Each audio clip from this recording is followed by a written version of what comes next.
amigos. Nós vamos certamente aprender algumas coisas com este evento narrado pelo evangelista João. João 12, do 1 ao 11, diz assim: 6 dias antes de começar a Páscoa, Jesus chegou a Betânia, onde morava Lázaro, o homem que havia ressuscitado dos mortos. Prepararam um jantar em homenagem a Jesus. Marta servia e Lázaro estava à mesa com ele. Então Maria pegou um frasco de perfume caro, feito de essência de óleo aromático, ungiu com ele os pés de Jesus e os enxugou com os cabelos. A casa se encheu com a fragrância do perfume. Mas Judas Iscariotes, o discípulo que em breve trairia Jesus, disse: este perfume valia 300 moedas de prata. Deveria ter sido vendido e o dinheiro dado aos pobres. Não que ele se importasse com os pobres. Na verdade, era ladrão e, como responsável pelo dinheiro dos discípulos, muitas vezes roubava uma parte para si. Jesus respondeu: deixe-a em paz. Ela fez isto como preparação para o meu sepultamento. Vocês sempre terão os pobres em seu meio, mas nem sempre terão a mim. Quando o povo soube da chegada de Jesus, correu para vê-lo, e também a Lázaro, a quem Jesus havia ressuscitado dos mortos. Então os principais sacerdotes decidiram matar também Lázaro, pois, por causa dele, muitos do povo os haviam abandonado e criam em Jesus. Senhor, mais uma vez, rogamos a tuas bênçãos sobre nós, de maneira muito especial, que os nossos corações sejam cativos a Ti e que os nossos olhos sejam abertos, para que possamos contemplar a maravilha do Evangelho, tão nítido nesta pequena narrativa que nós lemos. Em nome de Cristo Jesus. Amém. Amém. Queridos, mais uma vez, Lázaro aparece na narrativa de João, e mais uma vez Jesus vai ao seu encontro. A última vez que Jesus foi encontrá-lo, ele estava num túmulo. E agora, Jesus vai encontrá-lo para um jantar, para uma confraternização. E o versículo 1 diz assim: 6 dias antes de começar a Páscoa, Jesus chegou a Betânia, onde morava Lázaro, o homem que lhe havia ressuscitado dos mortos. Esse versículo é muito interessante, porque a Páscoa estava chegando. E aqui, meus irmãos, era a última Páscoa. Porque a Páscoa de verdade, a Páscoa verdadeira, seria realizada. Nós sabemos que essa festa era uma ordenança de Deus a Israel como um memorial. Memorial de quê? De libertação do Egito.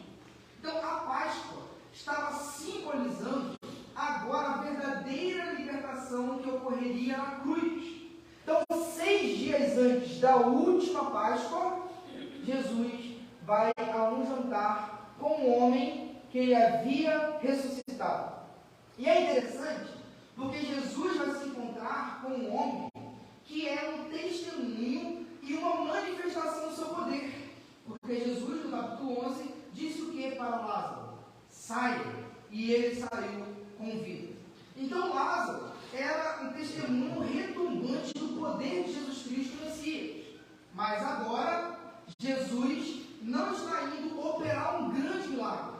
Jesus está indo operar o grande milagre, o maior de todos, que era o seu próprio corpo rasgado no madeiro nessa última Páscoa. Então observe que nesse versículo, Jesus está falando, aliás, João está falando, que Jesus está indo visitar o homem que ele ressuscitou, mas que também está indo morrer. Jesus ressuscitou Lázaro pelo seu poder, mas está indo morrer pelo seu amor. Jesus disse a Lázaro: sai do túmulo, e ele reviveu. Agora Jesus está indo completar a obra salvífica, morrendo no lugar de Lázaro. Até porque, se a Páscoa, essa aqui, não existisse, a ressurreição de Lázaro, pouca coisa iria valer. Então, meus queridos, Jesus está indo morrer e foi frequentar a casa de um homem que ele havia ressuscitado. Isso nos diz muitas coisas, porque se a gente sabe que Jesus tem poder sobre a morte, a gente sabe que a Páscoa que iria matá-lo não foi um poder maior que ele, mas foi uma entrega voluntária, porque ele é a própria reencarnação, a própria simulação total, a própria encarnação de Deus. Ele é tudo aquilo que o Cordeiro Pascual apontava. E aí no versículo 2 tem uma cena muito legal para nós percebermos algumas lições. Olha o que diz o versículo 2. Prepararam um jantar em homenagem a Jesus. Marta servia e Lázaro estava à mesa. Meus irmãos, que coisa impressionante. Primeiro, Jesus aceitou um jantar. Jesus aceitou o convite, a véspera, quase a véspera da morte. E Jesus está consciente disso. Jesus sabe, olha, daqui a 6 dias eu serei pendurado no madeiro. Eu serei morto. Os romanos irão me crucificar. Os judeus irão me trair. Mesmo assim, Jesus não rejeitou o convite de pessoas que o amavam.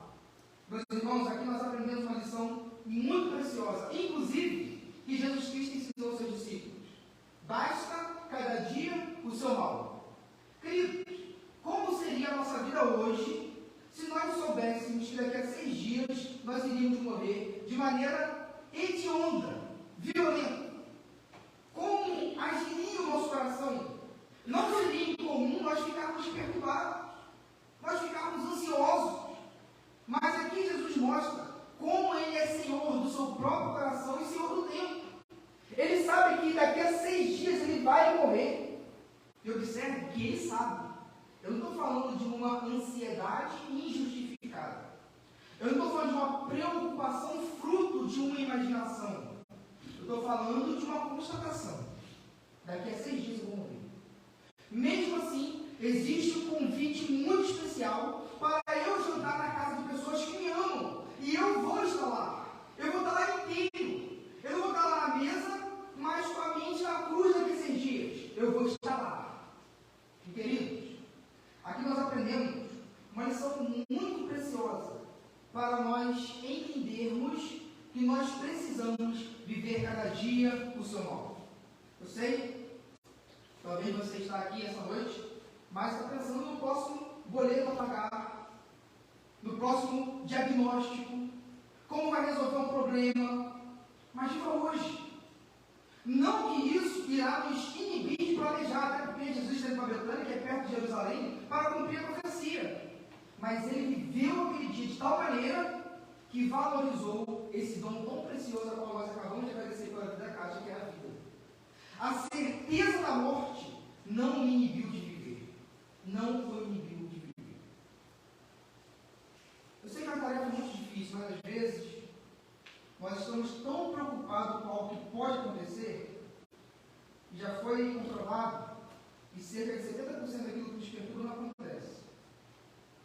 Mas a gente fica tão preocupado que às vezes tem um jantar tão precioso que a esposa preparou e a gente está ali, e está longe. E olha que a gente não está diante da cruz como Jesus estava. E a gente se rapta daquele momento.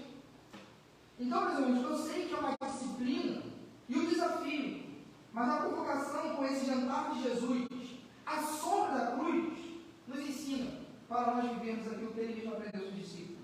Basta cada dia o seu mal. Então, vivo hoje. Nós temos ainda mais algumas horas para acabar o domingo. Viva essas horas comigo.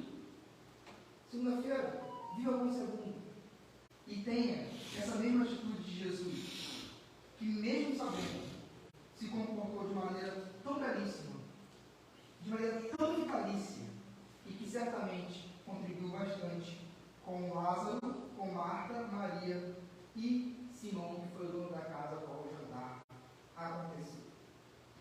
Pois bem, ainda nessa parte, preparar o jantar em homenagem a Jesus, eu gostaria de destacar umas 2 coisas.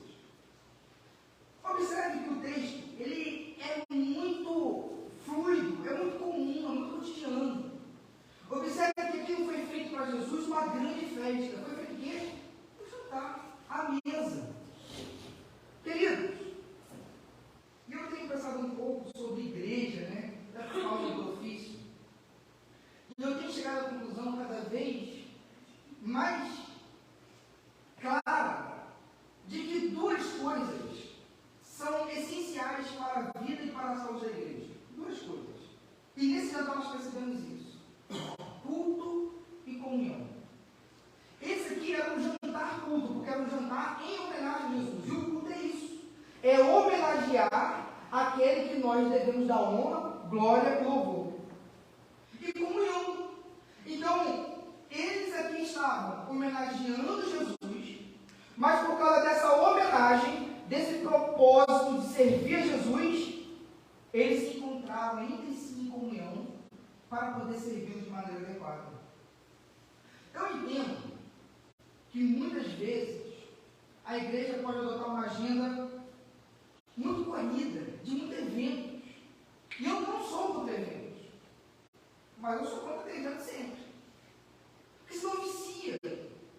Porque senão, inclusive, mina a força para as coisas mais importantes, que é o culto semanal e a comunhão dos irmãos. Eu estava conversando com outro pastor essa semana sobre essa questão de eventos e muitos eventos, de viciar pessoas nisso. Às vezes a pessoa perde a suficiência da palavra, daquilo que é básico, para ficar só no evento.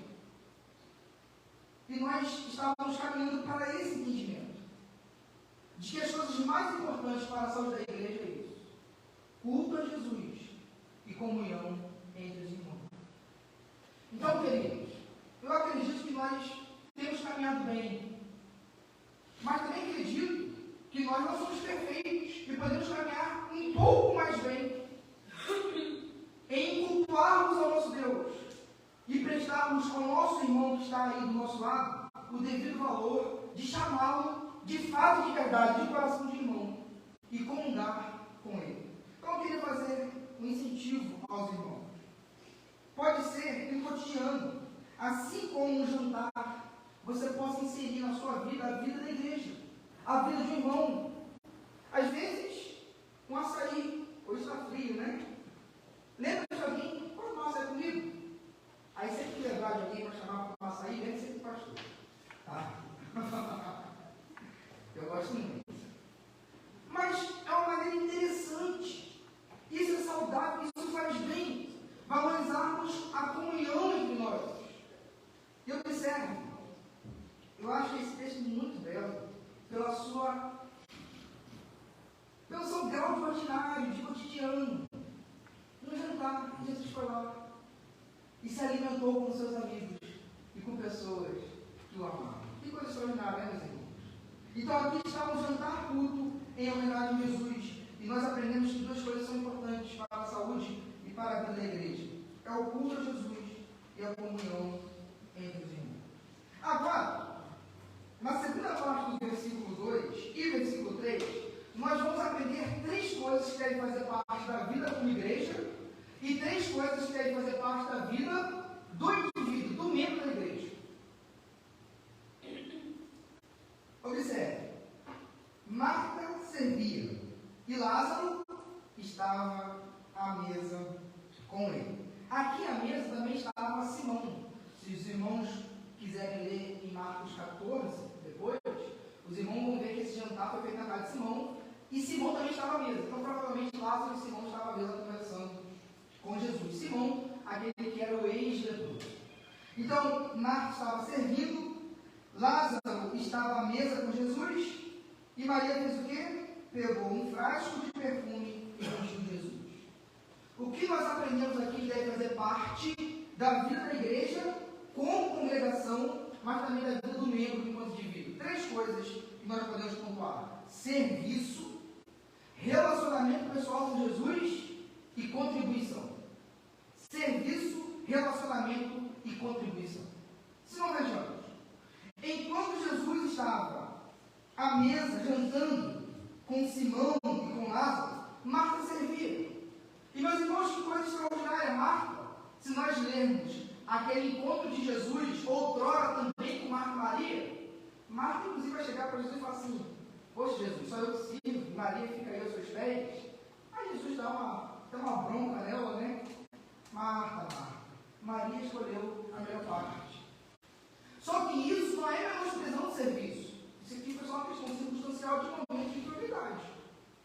Mas Marta é conhecida pela atividade dela, pelo seu serviço, pelo seu empenho.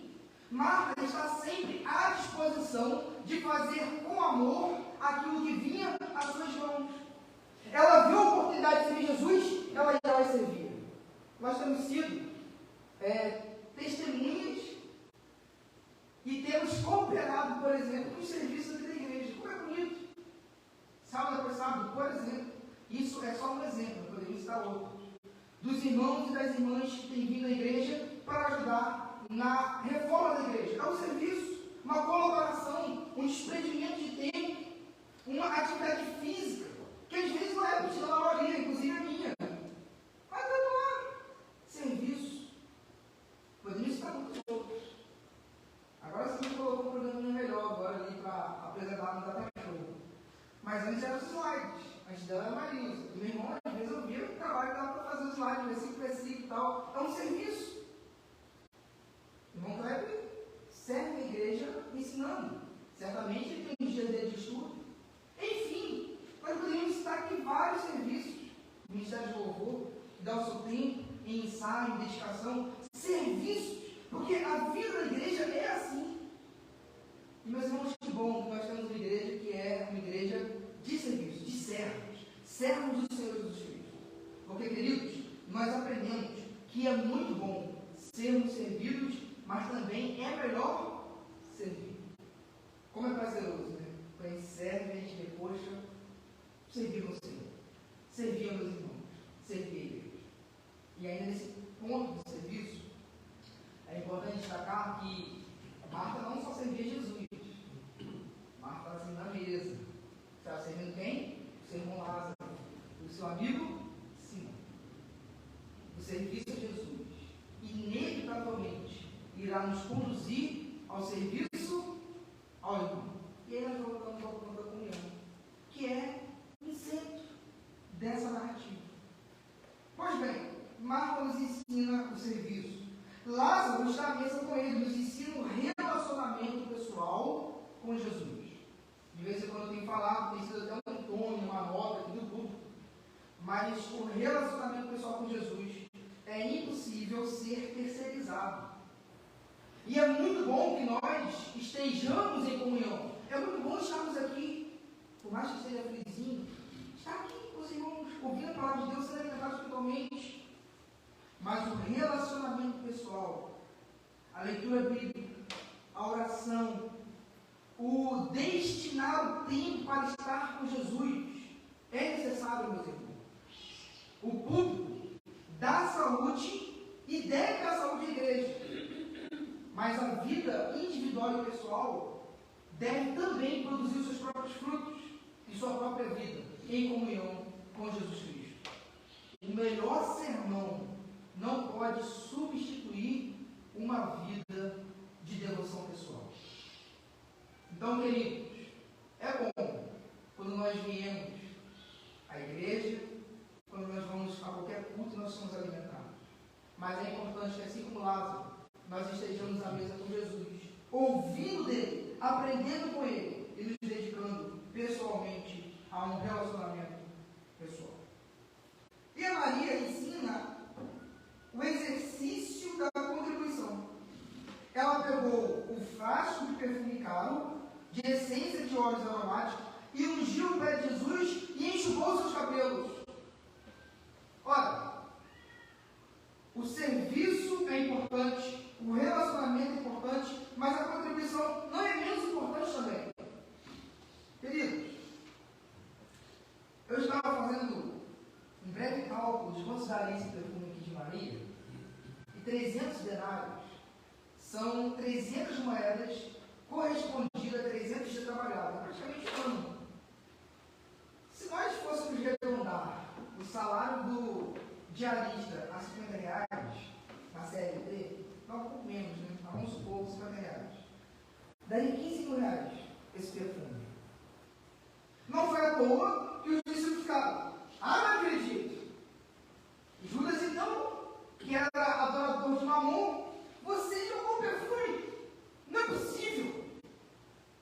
300 denários. É como se você construísse a sua vida financeira nesse ano de 2023, nesse pequeno perfume. Jesus chegasse e você derramasse sobre ele. Porque quem ama não vê dor em contribuir,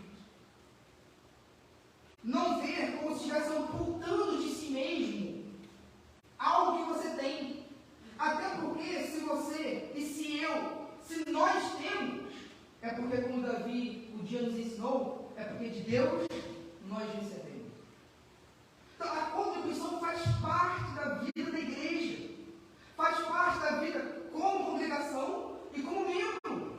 Eu preciso me dedicar a contribuir, a somar financeiramente, a ajudar o irmão necessitado. Eu preciso, de alguma maneira, devolver ao Senhor aquilo que Ele tem me dado com tanto amor, com tanta misericórdia e com tanta graça.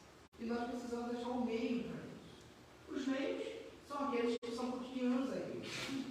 Dízimo, oferta, contribuição para o necessitado, ajuda a um irmão que está em um momento difícil. Nós precisamos aprender com Maria a contribuir com o nosso melhor, porque foi isso o que ela fez. E esses 3 pilares, serviço, relacionamento pessoal com Jesus e contribuição, foram feitos banhados por um sentimento de gratidão. Lázaro foi ressuscitado. E aqui nós temos 2 irmãs, Marta e Maria, que ficaram felizes, porque Jesus o ressuscitou. E nós temos também Simão, o ex-leproso, que agora está servindo e doando sua própria casa para o jantar. Tudo isso feito com gratidão. E isso aqui é a força motriz, é o motor. A gratidão é o motor que irá nos conduzir o nosso tempo em serviço, o nosso tempo em relacionamento pessoal e a nossa contribuição financeira para o nosso reino de Deus. Quem é grato faz isso. Basta ser grato. Se nós olharmos para aquilo que Jesus fez por nós teremos esse tripé em nossa vida e assim agiremos de maneira como Deus espera. E a atitude de Maria ainda é elogiável, porque ela fez algo que foi extravagante. E ela sabia, ou pelo menos esperava, que sofreria censura dos apóstolos. Tanto é que aqui em João 12 fala que Judas Iscariotes a criticou. Mas em Marcos 14 fala que foram os apóstolos, os discípulos. Judas aqui foi a voz, mas o grupo criticou Maria. Além de contribuir, nós aprendemos com Marta que a aprovação de Jesus deve sempre ser maior do que a censura popular. Muitas vezes, nós titubeamos, tropeçamos, ou temos dúvidas em tomar uma decisão radical por Jesus, simplesmente por uma coisa. O que eles vão pensar de mim? Talvez até a igreja, o que a igreja vai pensar de mim se eu fizer isso? O que meus amigos vão pensar de mim? O que o pastor vai pensar de mim? Maria enfrentou isso. Ela sabia que poderia ser criticada, mas a aprovação de Jesus era maior. E aqui está um grande desafio para nós, meu irmão. Um grande desafio. Aprender a temer mais a Jesus do que aos homens. Aprender a levar mais em consideração a aprovação de Jesus do que a reprovação dos homens. Nós precisamos muito aprender a fazer isso. Porque somente assim nós iremos adorá-lo de maneira genuína e apropriada. E uma outra coisa que nós aprendemos com Maria é que ela fez isso enquanto Jesus estava vivo. Jesus sabia que iria morrer. A Maria sabia? Sabia. Mas o ponto é que depois da morte, 2 homens que serviam a Jesus no anonimato deram as caras. Quem foram eles? José de Arimateia e Nicodemos. José de Arimateia e Nicodemos observavam Jesus de longe, no anonimato, e estavam inclinados a declarar sua fé, mas ainda estavam receosos, até por causa das posições que eles ocupavam. Mas quando Jesus morreu, talvez até com remorso, ou com grande arrependimento, Arimateia coloca a mão na consciência e fala: o que eu fiz? E o que José de Arimateia faz? O rico pede a Pilatos o corpo de Jesus. E o que ele dá? Os olhos para medir o corpo de Cristo. Mas fez com Cristo morto. Infelizmente, ele esperou demais. Infelizmente. Certamente, quando a gente olha para o corredor da história, foi uma bênção, mas talvez para ele lá no momento, por que eu não fiz isso antes? E Maria, 6 dias antes de morrer, fez o que pôde enquanto estava com Jesus em vida. Meus irmãos, 2 breves aplicações. Não desperdice o que você pode fazer por Jesus hoje. Talvez amanhã seja tarde. Mas não desperdice também o que você pode fazer pelos seus filhos hoje. Pelo seu cônjuge hoje. Pela igreja hoje. Pela sociedade, não desperdice. Porque pode vir um tempo em que já não é mais oportuno. E nós aprendemos com Maria a sermos tempestivos, a sermos oportunos e agirmos no tempo adequado. Versículo 4 diz assim: mas Judas Iscariotes, o discípulo que em breve trairia Jesus, disse: este perfume valia 300 moedas de prata. Deveria ter sido vendido e o dinheiro dado aos pobres. Não que ele se importasse com os pobres. Na verdade, era ladrão. E como responsável pelo dinheiro dos discípulos, muitas vezes roubava uma parte para si. Judas Iscariotes nos ensina uma importante lição. Uma importante lição. Talento e boa teologia não substituem ou não compensam a falta de um arrependimento genuíno. Judas provavelmente era talentoso na área econômica, porque ele era responsável pelo dinheiro que entrava. Lembrando que Jesus e seus apóstolos eram sustentados por pessoas que ofertavam. Mulheres ricas e homens davam dinheiro para que Jesus tivesse um ministério itinerante. E Judas era o responsável, provavelmente tinha talento. E tinha uma boa teologia. Poderia o perfume ser vendido e dado aos pobres. Por que eu digo uma boa teologia? Olha, o Antigo Testamento, uma das maiores denúncias dos profetas era que os pobres estavam sendo explorados. Moisés normatiza e espera que os pobres sejam ajudados. Os reis e Israel são condenados por Deus, inclusive por não dar ao pobre direito. Em Israel havia estrutura socioeconômica para ajudar os pobres. Então, Judas não está usando argumento fraco, está usando argumento muito forte para maquiar o seu coração, que era servo de mamon, que era servo de dinheiro. Ele usa uma boa teologia. Está usando a melhor camuflagem possível. Mas Jesus já conheceu o seu coração.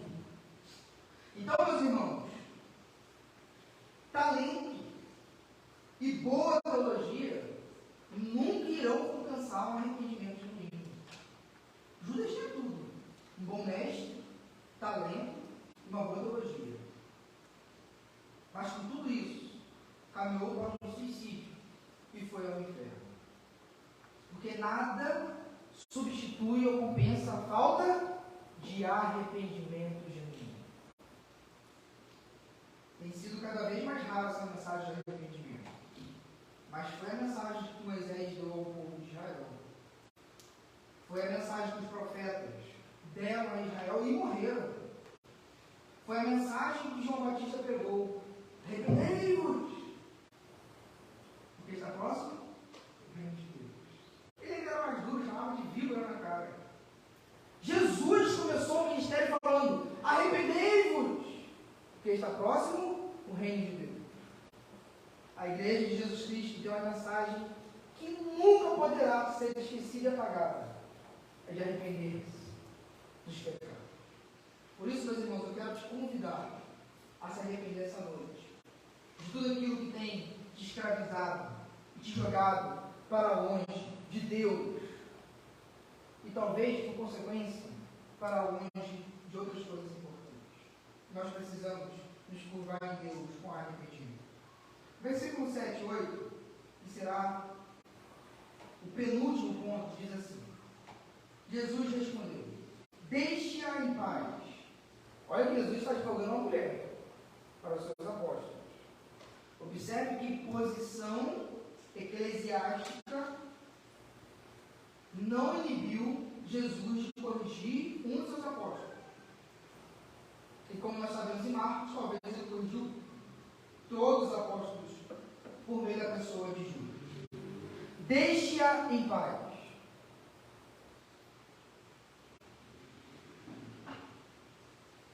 Ela fez isto como preparação para o meu sepultamento. Vocês sempre terão os pobres em seu meio, mas nem sempre terão amo.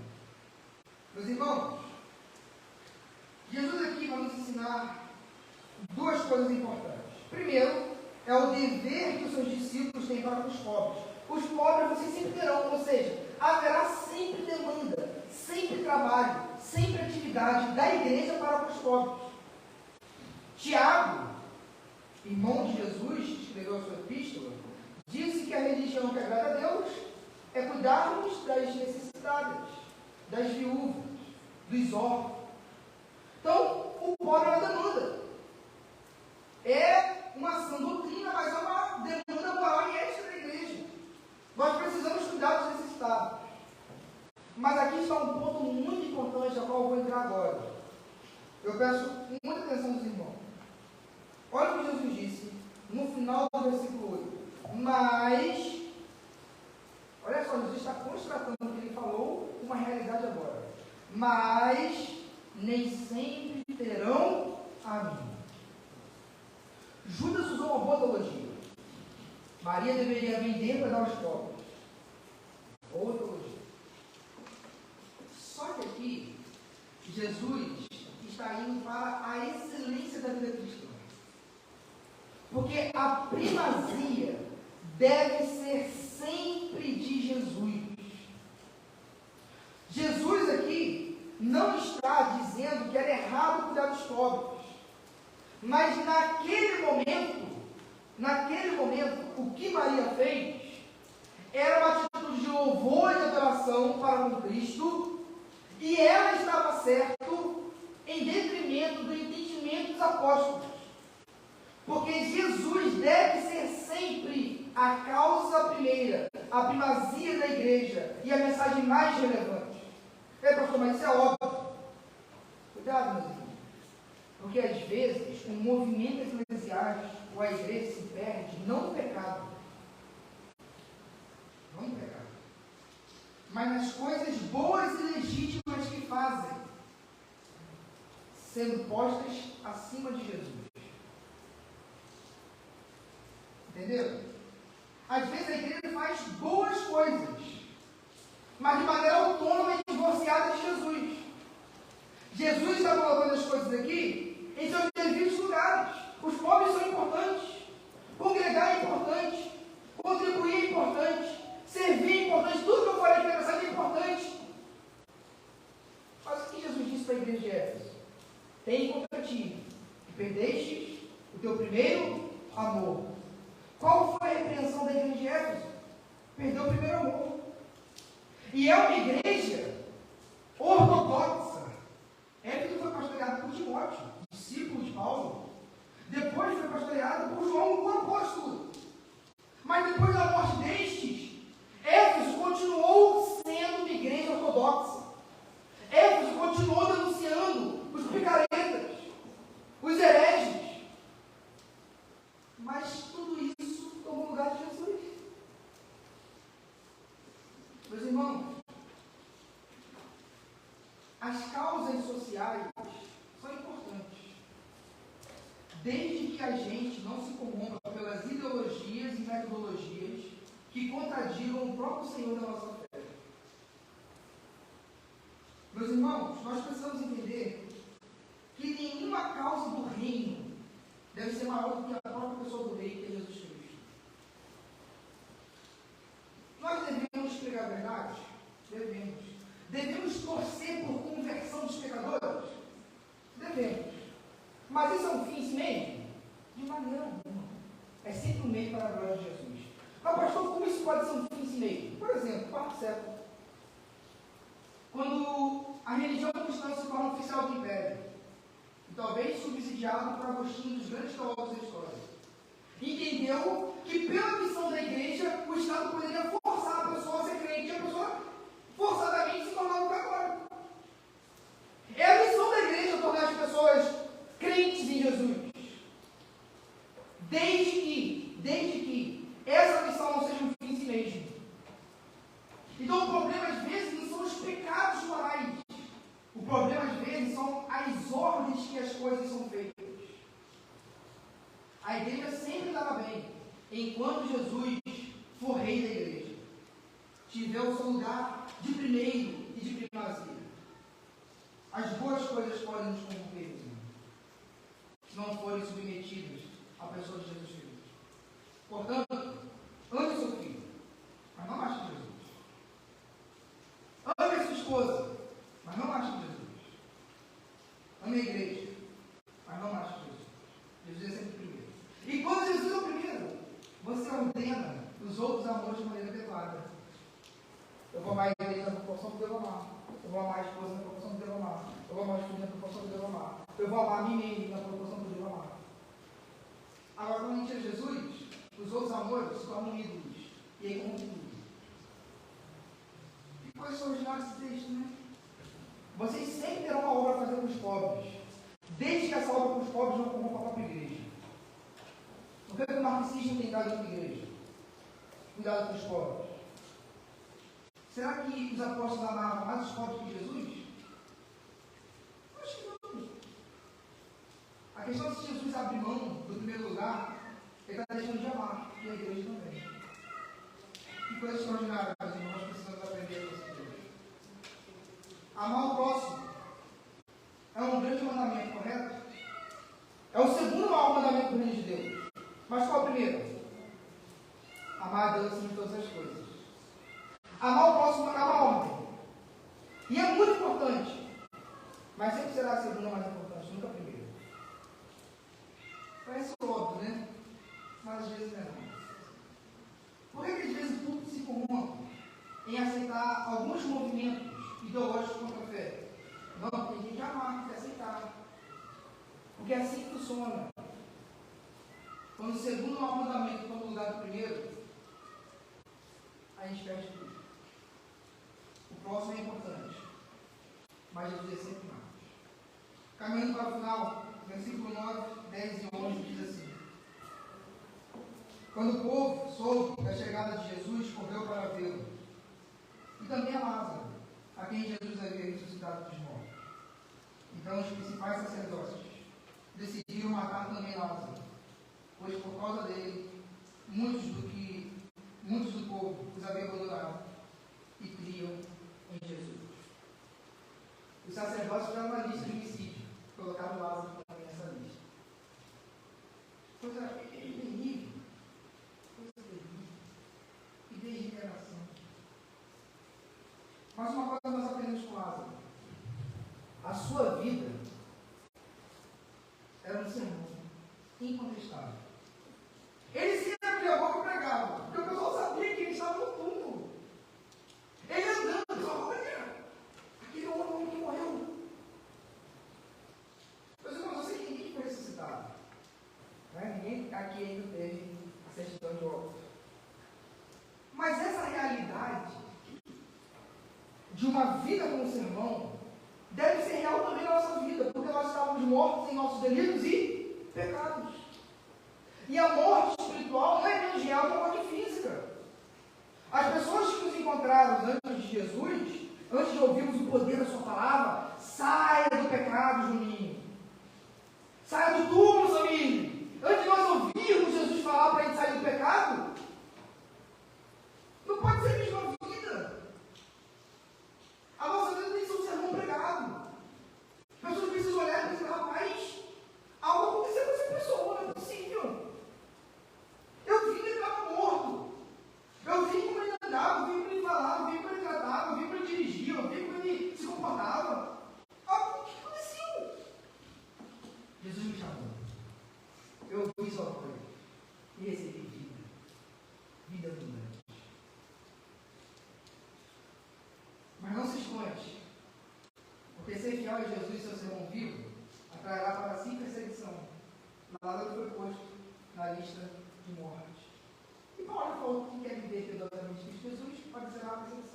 de forma velada ou pública, a gente sempre sofre perseguiçãozinha se nós somos crentes. É inevitável. Mas eu concluo te chamando a conjecturar uma possível situação do coração de Lázaro. Vamos supor que chegou ao ouvido de Lázaro. Lázaro, cuidado, o pessoal está querendo te matar. Cuidado, Lázaro! Os sacerdotes vão te matar. Qual era a reação de Lázaro, hein? Eu já estive lá. Entende?